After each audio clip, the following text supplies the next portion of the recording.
বাংলাদেশে আমি ১ম ড্রপশিপারদের কিভাবে টিকটক শপ ব্যবহার করতে হয় সেই প্রসেসগুলো দেখাচ্ছি। দেখতেই পাচ্ছেন আমাদের ১ম ব্যাচের স্টুডেন্টগণ অলরেডি অ্যাপ্রুভ পাচ্ছে। দেখেন অ্যাপ্রুভ।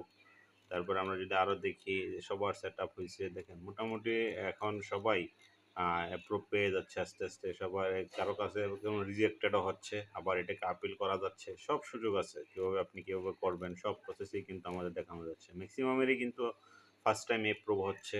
তারপরে কোনো ক্ষেত্রে হয়তোবা ২-১ জনের সাসপেন্ড হয়। এই যে এখানে তো অনেকগুলা অ্যাফিলিয়েট মেসেজ আসতেছে। তো এরকম আরকি আপনি বুঝতে পারবেন যে আসলে ড্রপশিপিং এ আপনার এটা খুবই বড় একটা বিষয়। যারা আসলে এই যে TikTok বিজনেস সেন্টার অ্যাপ্রুভড, তো দেখতেই পাচ্ছেন এখানে বিজনেস সেন্টার অ্যাপ্রুভড। এরকমভাবে মোটামুটি সবারই কিন্তু অ্যাপ্রুভ পাচ্ছে। এখানে দেখেন মেসেজ পাচ্ছে TikTok থেকে।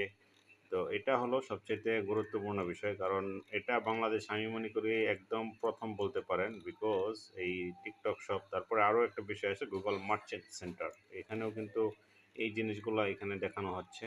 যাতে করে সকল স্টুডেন্টগণ ভালো করে আমাদের কাজগুলা করতে পারেন। দেখেন মোটামুটি আমরা সবাই দেখতে পাচ্ছি যে অ্যাপ্রুভ পাচ্ছে। তারপর Google Ads অ্যাকাউন্ট। আমরা জানি যে আসলে শিখতে হবে। কাজ করলে শিখতে হবে। বং-বাং করে তো আসলে ড্রপশিপিং হয় না। আপনাকে অবশ্যই প্রপার ওয়েতে শিখতে হবে। আপনি যদি ভালো শিখতে পারেন তখনই আপনি এখান থেকে ভালো কিছু করতে পারবেন। আর যদি আপনি ভালো কিছু না শিখেন তাহলে আপনি ভালো কিছু করতে পারবেন না। এইজন্য আমি চেষ্টা করি যাতে আপনারা শিখেন। কীভাবে শিখতে পারেন সেই প্রসেসগুলোই কিন্তু আসলে এখানে দেখানো হয়।